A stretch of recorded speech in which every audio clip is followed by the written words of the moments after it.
Some people may naively argue the privacy question by saying that they have nothing to hide. But true privacy isn't about hiding, it's about protecting. Stop targeting and price trackers. Start searching in private.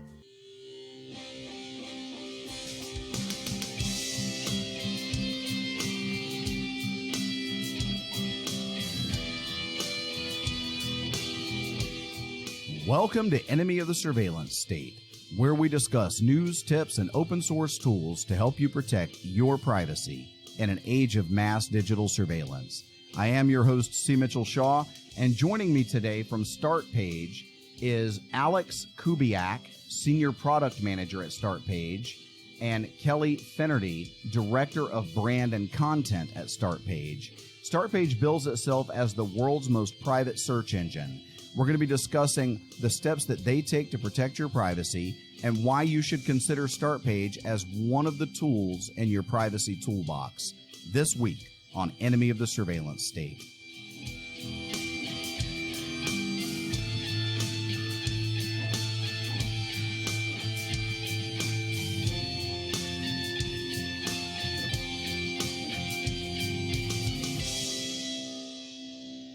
So a few weeks ago, I got a message on Twitter from StartPage that they had seen some episodes or listened to some episodes of my podcast and were interested in reaching out to me to see about having someone from StartPage on the show to discuss why StartPage should be in your toolbox. And so after a conversation back and forth for a little while and then some things that I'll get into at the end of today's episode that are more private in my life and have nothing to do with the conversation that I'm having with StartPage today.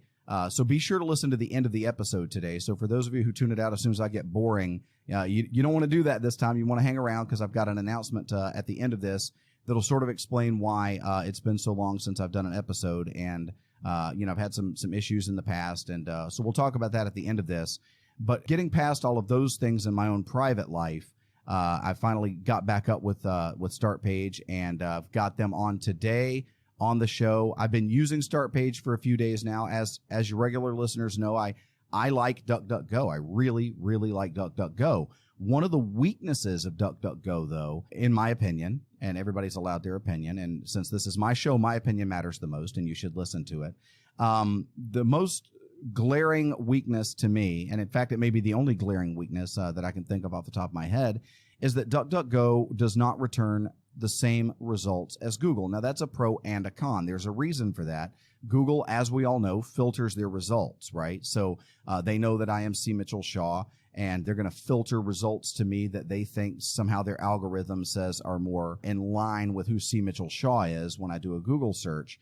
So I'm not going to see the same results. I've done this test with two laptops side by side, mine and my wife's, and do the same search and return different results. DuckDuckGo consistently gives you the same search results, no matter who you are or where you are. If you do a search for any given thing, you're going to see the same results as anybody else who does that search for that given thing. But there are times when in writing for the New American Magazine, I need to see what Google would return. I need to see Google results, but I don't want to open up google.com to do that.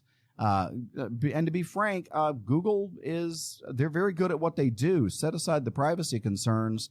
And I've said this, I think I said it on the very first episode of this show. Google is very good at what they do, except for the privacy issues. So I'm really enjoying StartPage. And either one of you, either Alex or Kelly, feel free to answer this. Just for the listeners, tell us who you are when you begin to answer the question. What is it that really sets StartPage apart from something like Google or Bing or Yahoo? Sure. This is Alex. I can speak to that. Google, Bing, Yahoo, all these search engines that don't build themselves primarily as being privacy focused are, when they're interacting with users, the user is much less the customer than it is the product themselves. A lot of these free services, that's something that you have to be mindful of because things are rarely truly free. You're just not always paying with money. So when there's a product that isn't billing itself as privacy being its number one mindset, you can assume they're probably collecting data about you.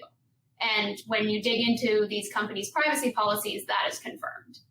They're collecting things like your IP address, your device, your browser, and that's just to start. And that's already user identifying. I mean, an IP address already shows down to potentially even what room in a building you're in.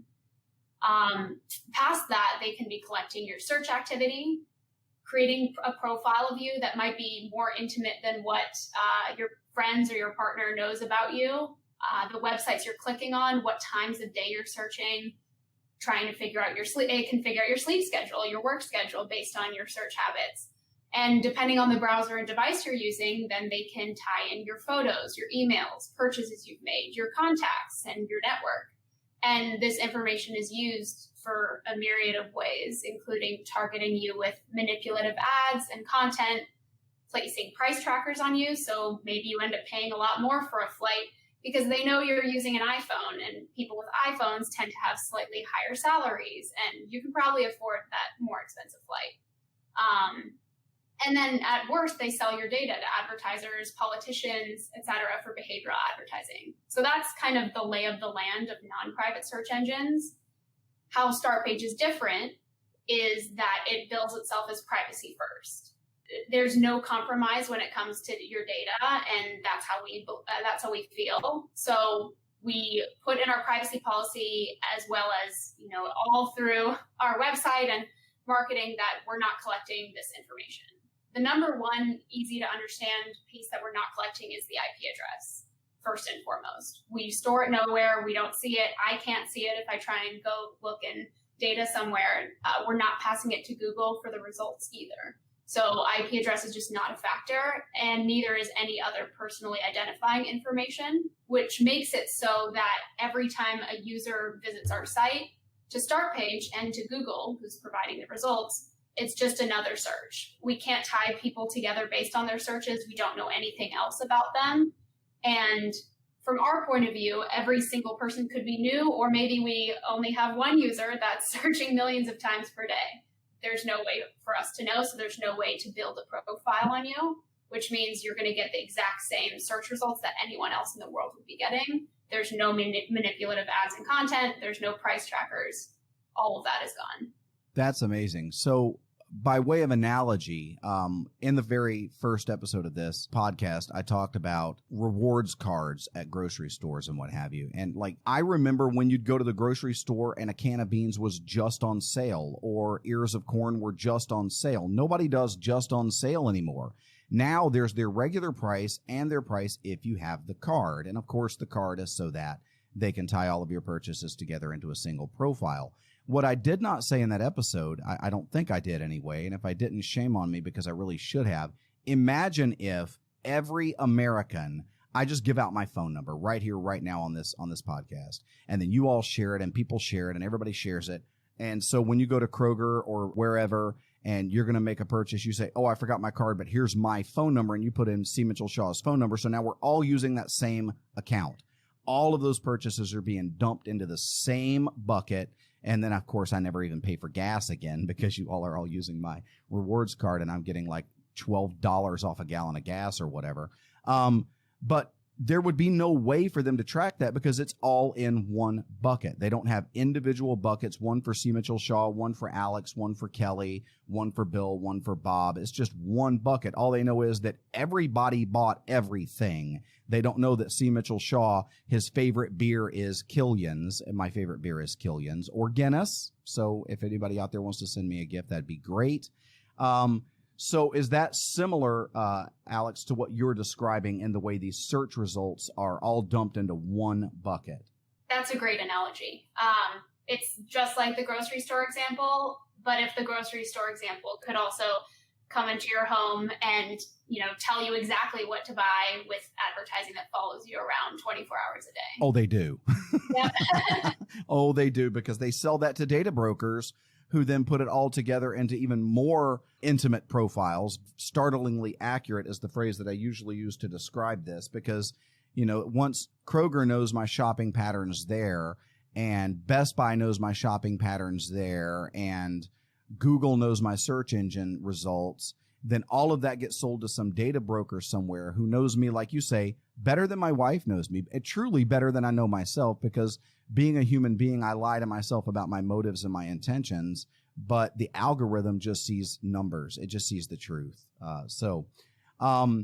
This sort of all relates to, since we're talking about like Google, let me ask you, now you all actually have a business relationship with Google in that you buy search results from Google and return those results to me.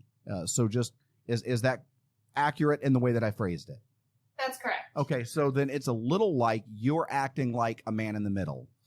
So a man in the middle, by the way, in privacy or security terms is usually a bad thing because it means that someone in between me and, say, Coca-Cola.com is intercepting my traffic and they know what I'm looking at on Coca-Cola's website or what I sent in an email or what happened in a phone call or a text. You all aren't doing that. That's not what I'm saying. So I want my listeners to be clear that this is like the good man in the middle. This would be more like, I don't want to search Google, but I really need that Google result. So I turn to my friend and I say, hey, man, do a Google search for me. And then he just tells me what he finds or sends me a list of URLs in a document. Is that a good way of explaining what you all do? Yeah, that's correct. Awesome.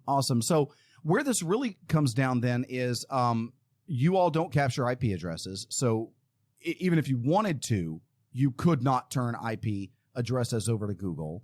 But does Google get any information from you all? Google does get some information. I can't speak to all of it, being that some of it is contractual proprietary information, but what they're not receiving is your IP address first. They're not receiving a lot of other what we feel are individually identifying characteristics, such as things like your browser dimensions and screen dimensions. Those are things that as you pull your screen left and right, it can become different pixel dimensions, height and width, and normally that goes to your search provider as well. And we're doing all sorts of rounding into buckets so that it looks like there are fewer unique combinations of elements we're sending to Google. And that's one of the ways that I can divulge of how we're massaging information before we're sending it over. No, that's cool. Look, I get that we don't live in a perfect world, and what I want my listeners, so if you're listening to this show today, what I want you to take away from this is that there is a broader landscape right now in the privacy spectrum than there really ever has been. I bill myself as when I write for the New American, one of the profiles that often runs below my articles is C. Mitchell Shaw, blah, blah, blah, blah, blah. And he was a privacy nerd before it was cool, because I was that guy that, like, before Ed Snowden's revelations, I was the guy going, hey, guys, Google's grabbing everything. And if we're going to have a private conversation and you've got Google Now, or I think it was called Google Now back then, if you've got that on your phone, really, I'd rather if you turned your phone off before we have this conversation. And my friends were all like, dude, you are crazy. You need to fit yourself for a new tinfoil hat because I think that one's a little tight. And then Ed Snowden drops everything and all my friends are running to me going, wow, man, what do I do?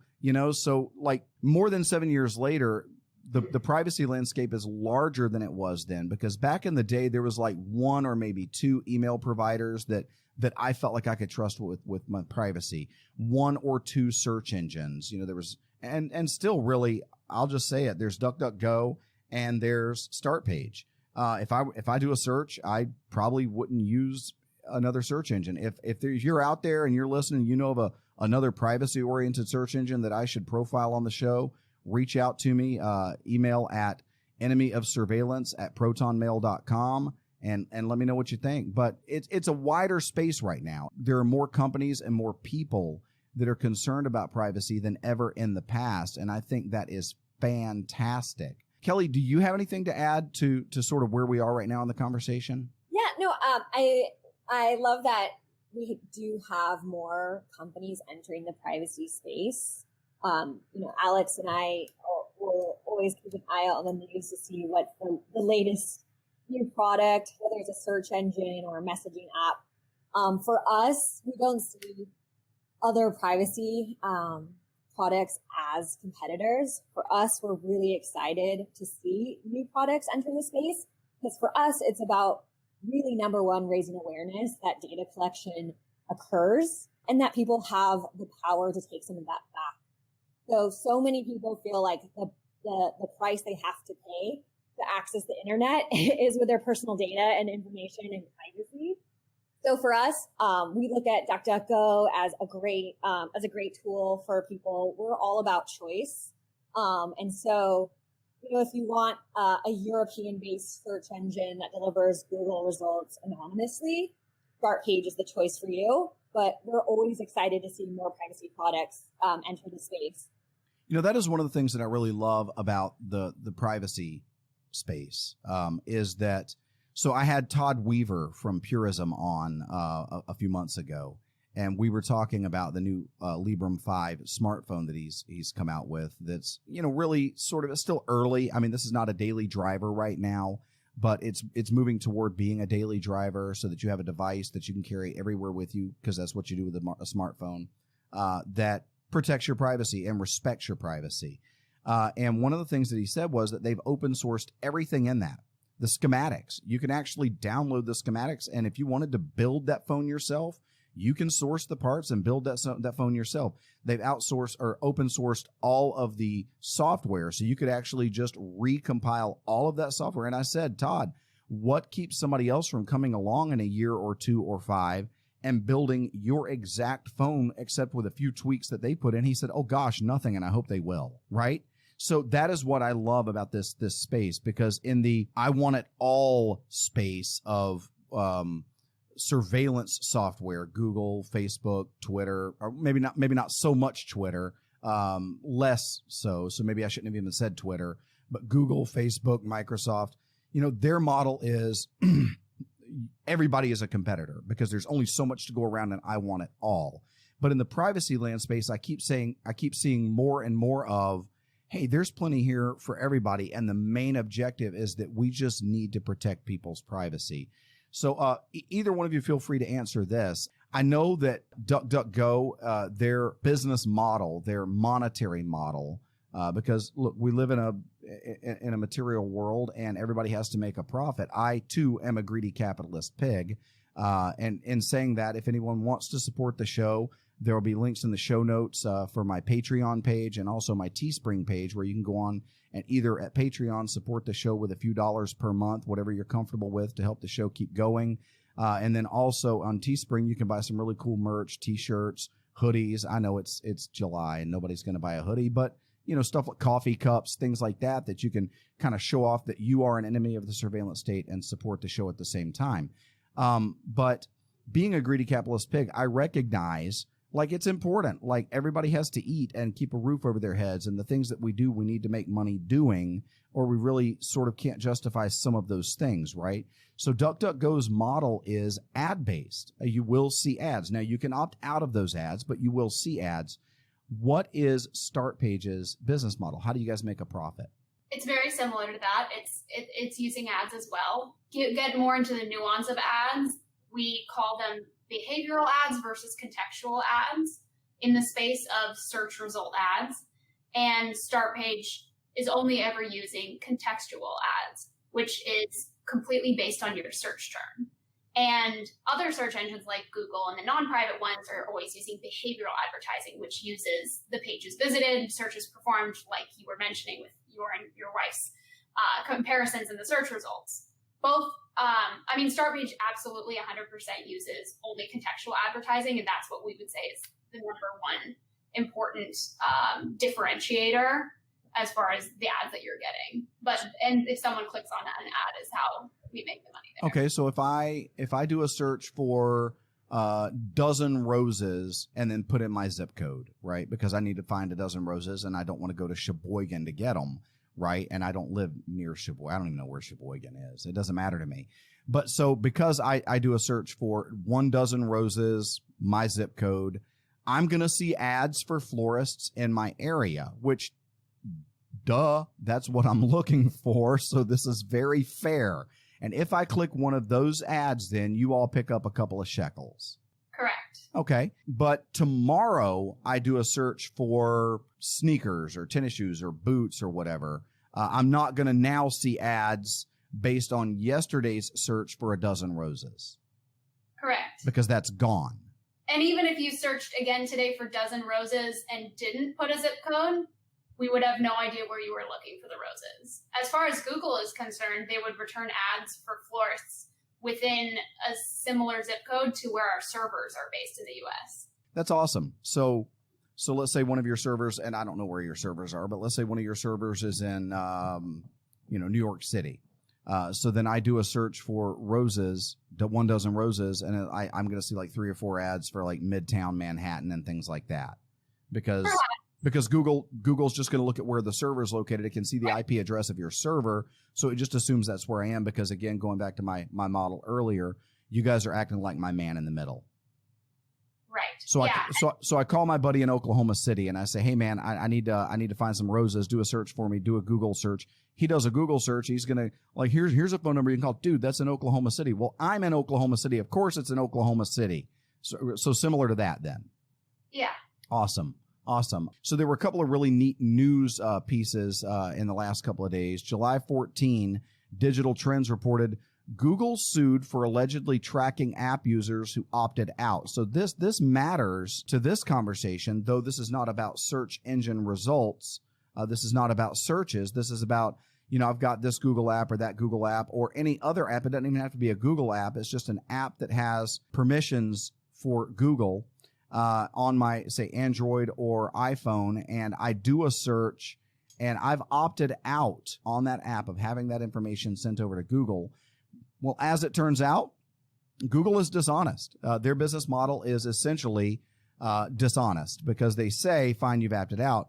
But in reality, and this was also reported by Reuters, it was also reported in a couple of other places, in reality, Google is absolutely grabbing that data. They still have access to it. They've allowed themselves a backdoor into that stuff that I have specified I don't want them to have access to, but they still have access to it. And this matters a great deal because what it means is it's just one more plank of confirmation on this sort of bridge of why you need to move away from Google and get Google out of your life entirely.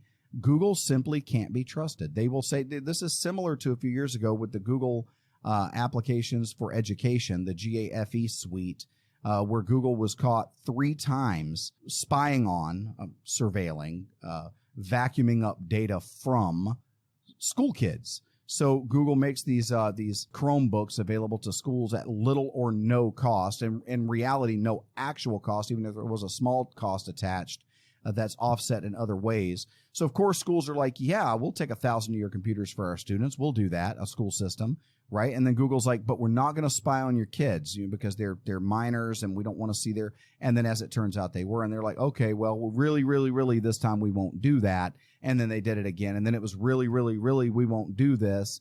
And I think we have to assume they're still doing it. Now, this all comes up, folks, because California actually in the United States right now has the best privacy laws in the United States. Now, for a guy who typically refers to California as being on the left coast, that seems a little weird to me, but this is not a political issue. This isn't left versus right. This is privacy versus surveillance. This is a very different animal. And so, people try to politicize this and make it a left versus right thing. But the reality is, I don't care if there's a blue D or a red R after some congressman's name or some senator's name. What I care about in this space is where does he stand on my ability to own my data? And California right now is the one state that's really taking a strong stand in this. So this class action lawsuit is in California, and it's I'll put links in the show notes to this.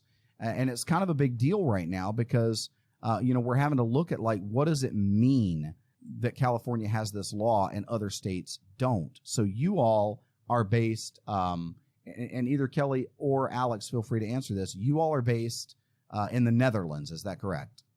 Yes, that's correct. So the laws that you fall under are laws regarding or emanating from the European Union.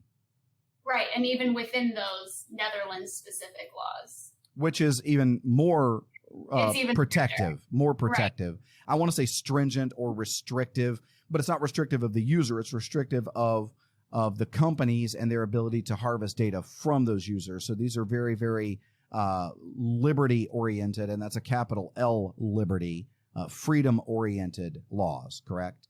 Right. It's the most protective of the users. Awesome. That is great. So with you all having to abide by European Union privacy standards, and even, like you say, more protectively laws in the Netherlands. See, I'm not, and my listeners and people who read what I write at the New American, they're going to know that I'm not in favor of like these big intrastate government entities. So I'm not a fan of the European Union. But what I am a fan of, where the European Union is concerned, is that the European Union on the planet right now has some of the best laws protecting people's privacy. So, like, for instance, there's this article from ZDNet, and I'll put a link in the show notes to this as well.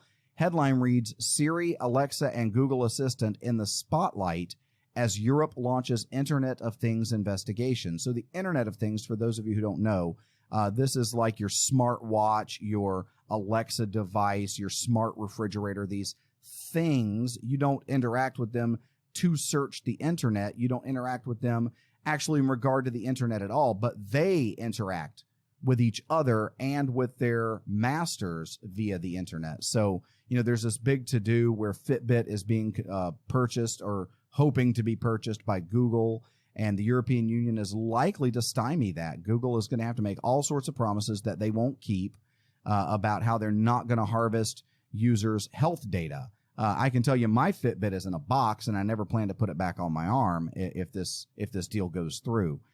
So these kinds of things, you all are protected, are users who use StartPage, or you also have an email service, StartMail, correct?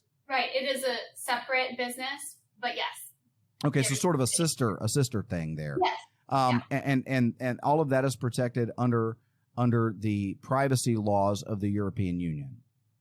Correct. Okay, that's awesome. That is really, really cool. So I know that in the past there have been some, because the privacy landscape is, and I think we can all be excused for this, because here's the thing. I was talking to the intern, Henry, and just a shout out to Henry. What a super great guy. Helped me get all this set up with StartPage. We did a sound check at first. He introduced me to each of the ladies that are on the show with me today. And so one of the things that we were talking about during the sound check was how in my place, in sort of putting myself out there as a voice, not the voice, but a voice for privacy, I find myself having a lot of conversations, Alex, where people will say things like, oh, well, if you don't have anything to hide, it's not that big of a deal. I mean, why do you care if you don't have anything to hide? And then, of course, in the very first episode of this podcast, I dealt with that question, why privacy matters, or why surveillance matters, even if you have nothing to hide. If you've not heard that, just scroll down and find that one and make sure to listen to it. But, this is part of what I do, is help people to understand, like, guys, there's an issue here, and here's why that issue exists. And some of the things, Alex, like you talked about, the ability to collate all this information together into one profile so that, I pay more for an airline ticket, or I pay more for life insurance or health insurance or whatever than somebody who doesn't do the same searches that I does. And I've talked about this. Like, if you're visiting gambling websites, you're probably going to pay more for car insurance because the insurance companies are going to see you as a higher risk because you're a gambler, and gamblers are risk takers, that kind of thing. So then the moment a person buys the idea that there is a problem, many of them immediately transition over to, this problem is so big, we can't do anything about it. And the truth is, we can. So we can do searches like StartPage or DuckDuckGo or something else. We can de-Google our phones with something like Lineage OS running micro-G. We can move over to a private email service like ProtonMail or StartMail. There are steps that we can take. We can move our texts away from the normal Google text app over to something like Signal. And so, we can do that. There are steps that we can take, but then because we've been inundated with all of this, we become sort of a paranoid group of people, right? So there was a thing a year or so ago, and either one of you feel free to answer this, where you all were delisted on one of the privacy, I think it was blog.privacytools.io. You all got yourselves delisted from there because your company was acquired by, or in part acquired by, another company that makes their money through ad-based clicks. Is that correct? So it was, and it was an interesting situation for us, a big learning. And then at the end of the day, it turned out to be a very positive experience for StartPage. So we received an investment from System One, which is a consumer tech company based in the US. And when we posted an announcement about it on our blog, it got picked up in Reddit channels where we just didn't have much of a presence at all as a business. And when we caught up into the conversation, we were probably a few days behind, but there were some really valid and worthwhile questions being asked, which we welcome, people to ask every single product out there that says that they are private. So the questions they were asking were about our data flow. They were asking about more questions about, why would System One, a company that does make money from ad revenue, be interested in a privacy product like StartPage? So what we first did internally as a team was to say, how can we be as transparent as possible, as quickly as possible? And so from a team that had zero presence on Reddit, we turned that around within just a few days, with Robert Deans, our founder, writing some very comprehensive answers to people's questions. One of the biggest responses that really helped us earn back the trust or demonstrate trust for the community, for Privacy Tools IO, which is a member-based organization with people who really know their stuff and care about privacy, to take time to review privacy policies and products. So when we published our data flow, which we're, to our knowledge, the only private search engine to have published their full data flow, when we were transparent about that, and walked the community through exactly how we anonymize searches, that really showed the community that there's true people behind StartPage who care about privacy and are willing to be as transparent as necessary with people to make them feel comfortable and confident in our product. Awesome. So you broke out just for a second there, but what you said is that, to your knowledge, you are the only search company to publish your data flow. Private search engine. Only private search engine to publish your data flow. Can you talk just for a second about what that means to the end user who might not understand even what a data flow is? I can speak to that. Okay, so folks, for earlier that was Kelly, and now we're going back to Alex. Yes. Yeah, I can speak to that a bit. A lot of tech companies are intentionally, obtuse with technical jargon to intentionally confuse the user, just like they are with legal jargon and privacy policies. And if you check out our privacy policy, it's very easy to read and easy to understand what we are and aren't doing. And so we really wanted to do the exact same on the technical side. It's just as important. So we really wanted to illustrate for our users what is happening from the moment they open startpage.com and hit enter on a search to what comes to us, what we send to Google, what comes back to us, what we render for the user, and how that affects their next search and their next one. And we wanted to be, as Kelly said, extremely transparent there. So we walked through extremely deliberately, and if you look up the StartPage data flow, you can find this. When someone does a search, everything is going through 2 layers of servers that we own, the first of which are housed in cabinets that we own, servers that we administer, and those are responsible for this anonymization proxying layer that we refer to, and that's the one that strips everything of what we consider personally identifying or even hinting at identifying information, including things like query. Like, we are never logging even the query, not even separately from your IP address. It's just not happening. So the data flow really walks through what happens at that layer, how the anonymization works. And then once the data is stripped away and we just see someone did a search at this time, we pass what we can onto Google, just so, we do pass the query to Google so they know what results to render, obviously. And then and we send them with that our server's IP address, that premise server. That's what Google sees coming in. It comes back to us, then we are able to display and style the results for the user, but none of their information ever even got to our logs, much less Google's logs. That is awesome. So again, that really cool man in the middle who just says, yeah, I'll do that search for you, but no one's going to know it was you that wanted to know this. So, sort of asking for a friend, right? That is awesome. So, coming out of that, though, and it's the transparency that I really love. The way you all handled that. Again, maybe you were caught a little off guard initially, but I think you more than made up for that in the end. And then in a subsequent post, Privacy Tools relisted you and did an entire post on the information that you provided and the fact that you published that data flow and all of that stuff. So I'll also be including a link in the show notes to all of that. So just to sort of round things off, ladies, and I really appreciate both of you being on the show with me today. This has been very enjoyable. It's just nice to know, like you say, Kelly, that there are real people out there that really care about privacy that are running these companies. And it's okay, I think, that you received an investment from this capitalist company whose orientation is not privacy, but their orientation is profitability, because what it means is that they see StartPage as profitable, that they understand that there is a landscape out there of people like C. Mitchell Shaw that care about privacy.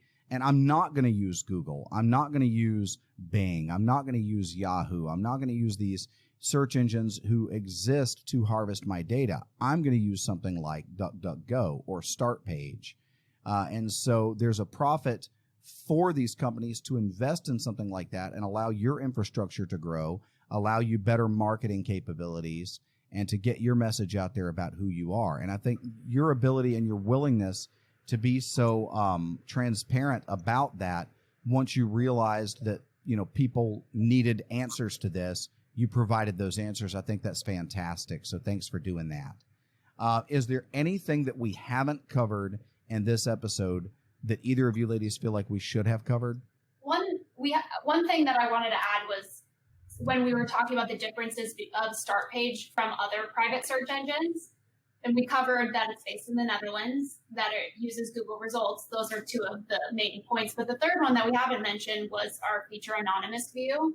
It exists to allow users to branch out from just searching privately to also navigating and browsing privately. And you'll see a link next to all of the search results that allows you to visit that site within a proxy frame layer and to the websites, it will only see that StartPage is visiting it. So it allows you to continue to navigate through to other sites while still within the StartPage shield of privacy. Absolutely. I saw that and I thought that was super cool. I'm glad you brought it up because I had intended to mention that and I just neglected to do that.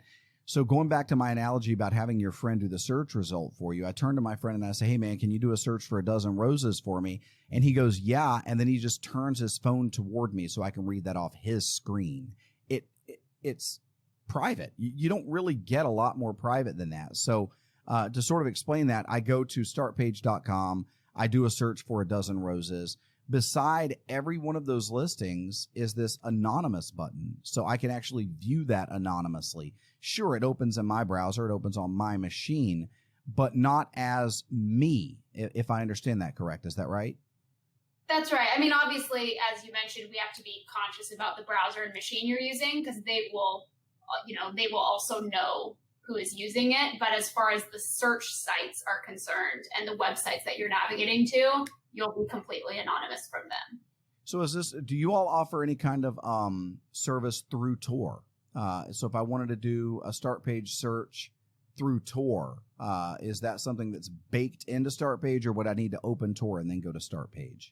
It's not baked in at this time. It's something that we've had relationships with Tor in the past, actually, and that's something that is consistently top of mind because of the similar privacy mindsets. And I'm going to be doing an episode on Tor. I've talked a little bit about Tor in the past, but I'm going to do an entire episode on Tor in the near future for you listeners who don't even know what I'm talking about. But basically, it's a proxy similar to a VPN. It's just a way to search the internet as anonymously as possible, to browse and visit websites, and everything goes through layers of encryption and fake IP. Well, not fake. They're actually real IP addresses. They're just not your IP address. And it's very, very cool. I have always just enjoyed Tor. It's only gotten better and better over the years. So we'll do an episode on that in the near future. Well, Kelly and Alex, thank you so much for joining me today. And Henry, if you're still listening, thanks for setting this up for us. Really appreciate all of you guys. Appreciate what StartPage is doing. And so for my listeners, I'll say that if you're looking for another tool in your toolbox, check out StartPage. They seem to really be doing things right. I know it's going to be added to my re-added because I've used it in the past, but it's one of those things you just kind of fall away from. So I'm going to make sure that that is in my list of bookmarked sites so that when I need to do a quick search, I've got more than one option. Ladies, again, thank you. Henry, thank you. And for my listeners, before I do the outro on this one, I've got that announcement that I'm going to do for you all. So I'm not going to roll out of this conversation with that outro. Hang around for about 5 more minutes, and I'll be making an announcement about kind of where things are going privately with me, personally with me, and why it's been so long since I've done an episode. So God bless you, folks. Thank you again very much, Kelly and Alex and Henry, for being here with me today and setting this up. So take care, and we'll see you next time. Thank you as well. Thanks for having us. Thanks so much, Mitchell. I have one question for you. Okay. Who are you sending these dozen roses to? My wife today, actually. I don't know. This isn't going to make it onto the podcast, but today is our anniversary. So congratulations. Yeah, 29 years today. We grew up together. We just did it after we got married. I was 20 and she was 19. So if I send a dozen roses, it's either going to be to her or to my daughter who just got engaged. Wow. Yeah. So lots of good stuff going on right now, along with the stuff that I'm going to talk about coming out of this. But I'll go ahead and tell you all, just because we've been having this conversation all this time, and you might wonder what I'm going to be announcing to my listeners. I just found out a few weeks ago that in the past few weeks, I've had a minor stroke. No damage was done to speak of. I had a little bit of a droop on the left side of my face, and for a moment there, I was having difficulty with hard syllables in the middle of multisyllabic words. And having spent this much time with me, you know that I'm verbose, which is a nice way of saying I like the sound of my own voice. And so I, as a result, then I just kind of had to step back. Today marks, I think, right at 1 month since my last weekly episode of this podcast, which, I've got to have listeners out there wondering what the heck has happened.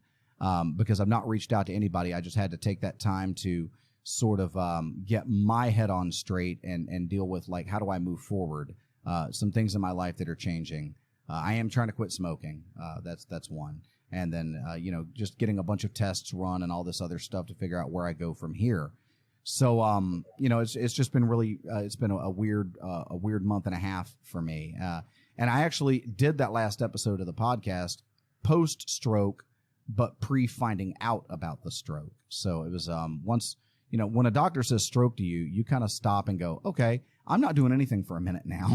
I'm going to go sit down and not do anything. So, I kind of, I'm playing a lot of catch up right now because, like I say, my bread and butter is writing for the New American. So I'm doing a lot with them.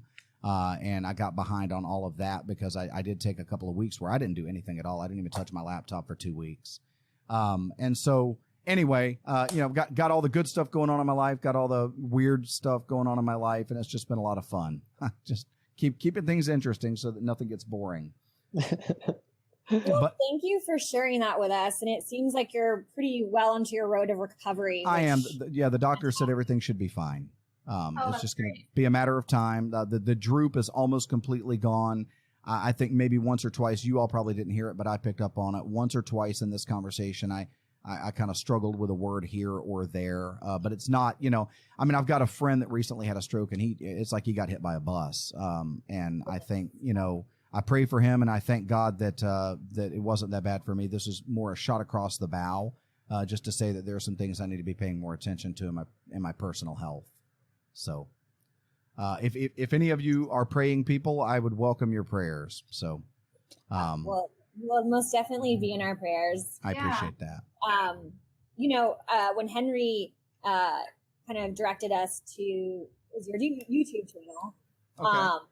we were all saying, like, hopefully this is just the beginning of us having conversations with you and being helpful to you, because you're raising awareness around privacy, which is our absolute mission as a company. Absolutely. So the more information, the more kind of, we can help promote you also on our social. Please just be kind of in touch with us as much as you like, on social or by email. You have our email addresses. We'd love to know more about everything that's going on with you. Absolutely. I'll do that. Hey, listen, here's the thing. So I needed to make this announcement to my listeners anyway, and we've continued this conversation. I've pretty much made the announcement, and I never stopped the recording. Have we said anything after I said goodbye earlier that you all would not want published? And if Not that I have. Okay.